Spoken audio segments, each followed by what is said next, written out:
Well, check out this video of trailers upon trailers upon trailers of humanitarian aid going into Gaza.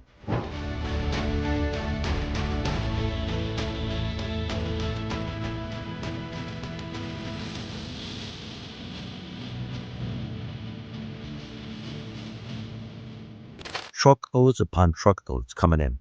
One, they say Israel doesn't allow humanitarian aid in. That's one, which of course they do, as you see by these trucks. But look who's on top of these trucks. If you take a close look, every single one of these humanitarian aid trucks is hijacked by Hamas. We're feeding Hamas, they're starving our hostages, and they're selling the stuff for 3-4 times the price to the regular Gazan people. Go figure. Let's keep on sending more in. This way, we'll let Hamas mass huge amounts of food.